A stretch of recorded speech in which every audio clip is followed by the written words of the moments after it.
Hey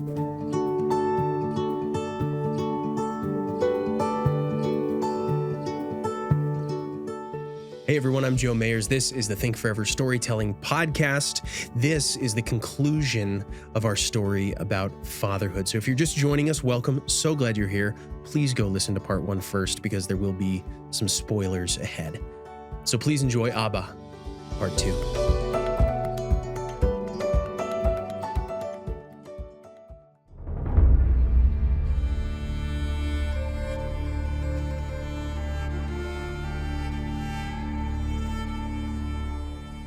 Yusuf set down his burnishing stone and brushed a hand over the now smooth plank before leaning it against the wall with the other finished pieces.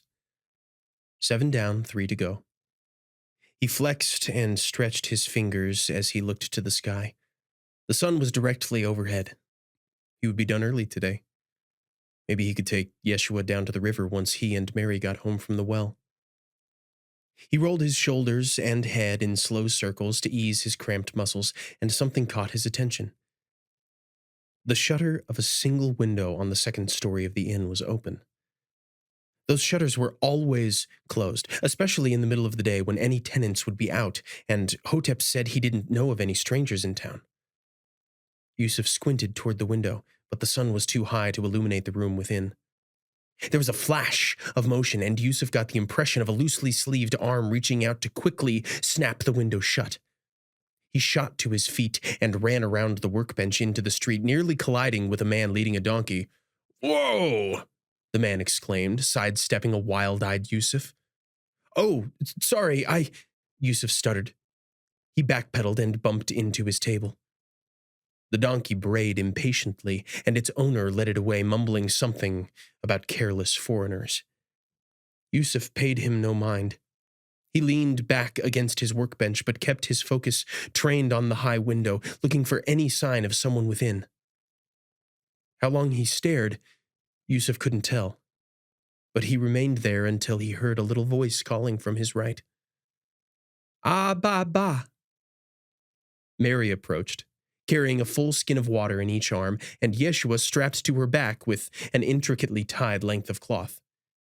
Yusuf jumped up to meet her and took the water skins. Thank you. This boy is getting heavy." Yusuf nodded and shouldered the skins, but said nothing. His face must have betrayed troubled thoughts because Mary asked, "Yusuf, are you all right?" I don't know." He sank onto his stool, and Mary stepped into the shade beside him. "Ba, ba, ba, ba, ba," the child babbled as he reached past his mother's neck to grab at his father's shirt.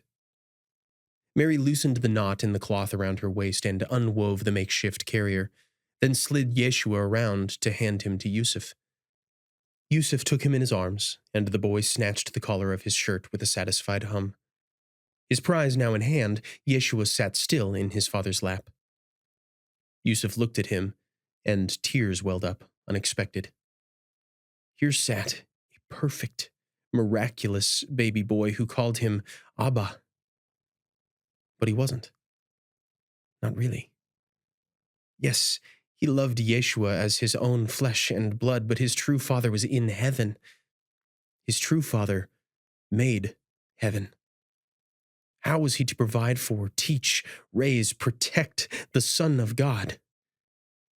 He forced the tears down. "Yusuf," Mary said, leaning back against the table. He wiped his face with one hand and drew a deep breath. "Have you told anyone why we're here?" "What? No." "Are you sure? No one at the well? I know you've gotten closer with Iput and Taya." "You think because I've made some friends I would put us in danger like that?" Yusuf realized his tone had been more accusatory than he intended. "I'm sorry. No, I don't think that." "Where is this coming from?" He took a moment and replied slowly. "I think someone is watching us." Mary looked over her shoulder quickly, then whipped her head back toward her husband. "What? Since when? How do you know?" "Last night, there was a man with a hood standing over there. He nodded toward the inn. I think he was watching me close up. And now one of those upstairs windows was open. As soon as I saw it, someone closed it in a hurry. Mary studied his face. His eyes were dark with fatigue and his brow creased with anxious lines. She laid a gentle hand on his cheek. Yusuf. He shook his head. Hotep was drinking there last night. He said he knew everyone. The inn should be empty. Why was only the window facing our house open? He looked down at his son, now resting his head on Yusuf's chest. The tears truly came then. What if I can't keep him safe? He bowed his head and held Yeshua tighter as the boy yawned. Mary dropped to her knees before them and took Yusuf's face in both hands, tenderly wiping his tears with her thumbs. My love, the Lord is on our side. He sent us here. He won't abandon us. She looked at the pile of leftover wood. Your son is ready for a nap. Why don't you go inside and rest with him? These can wait until tomorrow. I'll put the shop away. Yusuf opened his mouth to protest, but she cut him off. Yes, I can do it. She offered a small smile. You made it very simple. Yusuf nodded and kissed his wife on the forehead and went inside to their bed. He set the sleeping Yeshua down, then lay beside him and watched his son's tiny chest rise and fall in peaceful slumber. Months of weariness and worry fell upon Yusuf at once, and his head grew heavy. Maybe Mary was right. Maybe he was inventing danger where there was none. Maybe all he needed was sleep to make the world seem right again. He closed his eyes, but his last thought before drifting away was of a stranger in a hood and a knife in the dark.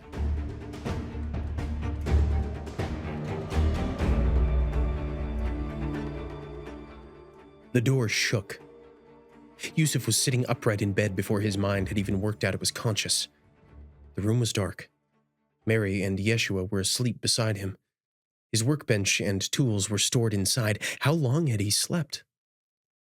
A harsh eastern wind whistled through the alley and rattled the door in its frame again. Yeshua stood and stretched his arms in turn across his body. It must have been at least 10 hours. When was the last time he'd slept 10 hours? He shuffled toward the door and pressed against it, feeling it give slightly. The latch enclosure was loose. He could brace it with a shim for the night and reset the enclosure in the morning. He opened a small compartment in the top of his workbench and searched blindly until his fingers found a suitable piece of scrap wood to use as a shim, and unhooked his hammer from its hanger below. He hoped a few taps wouldn't be enough to wake up his family. He slid the locking bolt back and pulled the door open to get a better angle at the latching mechanism, and saw before him, not 2 paces from the threshold, a man, hooded and cloaked. Yusuf took a startled half-step back, then pressed forward to fill the doorway. "Who are you?" he demanded. The stranger remained still.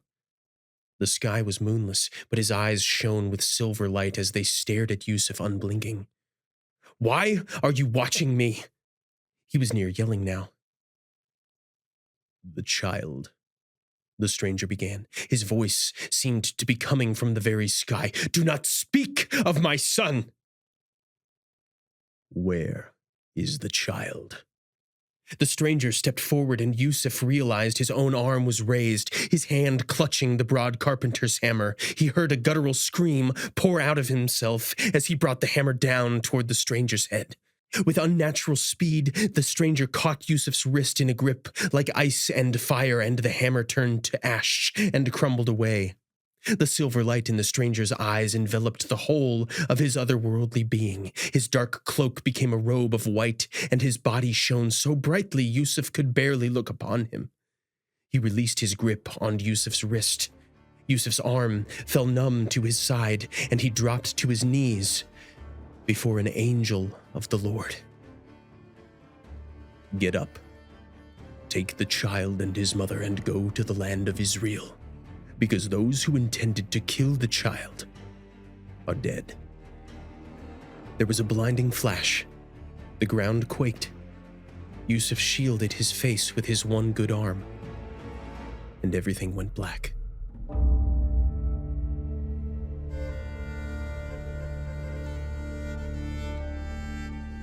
Ma. Ma. Yeshua's voice bounced around the room as Yusuf blinked awake. The door was open to let in a gentle morning breeze. His right arm prickled from his shoulder to his fingertips as he bent it back and forth. His hammer hung on its peg beneath the table. Yusuf laughed. Abba! Yeshua ran toward the bed. Mary turned from her task in the kitchen. Someone slept well. Yusuf scooped his son and lifted him into the air until his curly hair brushed the ceiling. I did! He cradled the boy in one arm and walked to his wife to wrap her in the other. I had another dream. He whispered it, almost like a secret. Mary spoke no words, but looked at him with a hope that said she knew what was coming. Yes, Yusuf said. That kind. He looked around the meager room. Let's pack our things. We're going home.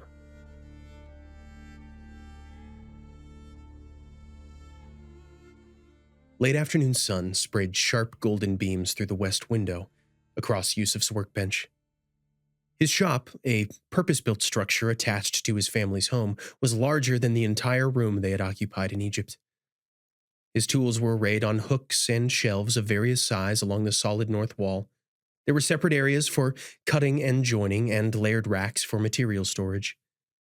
He had even found a use for the old tent poles he had fashioned for his stall in the Egyptian alleyway. They stood in the corner draped with long strips of cut leather to embellish his finer pieces. Yusuf surveyed his current project, a stool taller than his own, with an extra brace halfway down the legs on which to rest one's feet. It was nearly finished. A few more passes around the edge of the seat with the finest scraper, and it would be perfect. Abba! A boy of 7 years bounded through the door, a mess of curly brown hair trailing him. Yusuf turned in surprise. Yeshua! What time is it? Is school done already? The boy smiled wide, rocking back and forth from one foot to the other, his eyes darting between his father and the modified stool lying on the table. I ran, he panted, all the way home as soon as we were done. Is it ready? Yusuf laughed and set the stool on the ground. Nearly. There's one edge here that still needs to be smoothed. He pointed to a small portion of the seat. Yeshua leaned forward until his nose almost touched the stool. I see. Right there where the grain is raised. Can I help? Of course, my son. Here. He handed Yeshua the scraper. Remember what I showed you. Push away from yourself. Your thumb goes behind the blade as a guide. Perfect, just like that. Yeshua used the blade slowly, methodically, pausing every few swipes to examine the wood grain. Finally, he said, Okay, I think it's done. Let's see here. Yusuf knelt beside his son to inspect his work. Well done. Shall we try it out? Yeshua pushed the tall stool beside his father's shorter one in front of the workbench and climbed atop it. Yusuf sat beside him, and they were nearly the same height. So, what do you want to make first? Oh, I was thinking about a carving for James, maybe a horse or a lamb, but also one of those traveling boxes like the one you did for Rabbi Simon, the one with the tassels on the corners. Oh, but also... Yusuf beamed as he watched the light of creation burn within his son. He was so full of passion and joy and life. Every new idea the boy had brought an old memory to Yusuf's mind.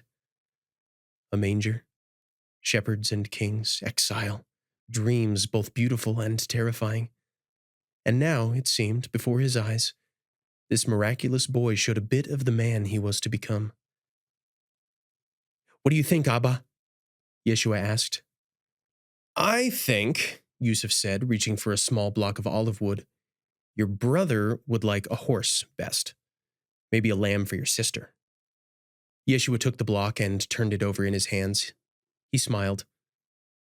I think so too. We have some time before supper. Why don't you get started with the outline? I'll help you if you get stuck. Okay. Yeshua went to the tool wall and selected a sharp stylus to begin scratching a design on the woodblock. Yusuf helped him back onto the stool, the one he had designed and built just for his son. It may not have been the throne he dreamt of crafting in his youth, but it was surely a seat fit for a king.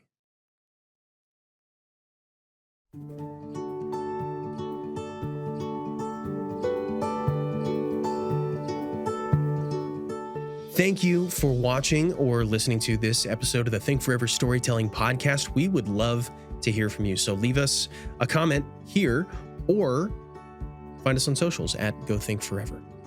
Thanks again for joining us. We'll see you next time.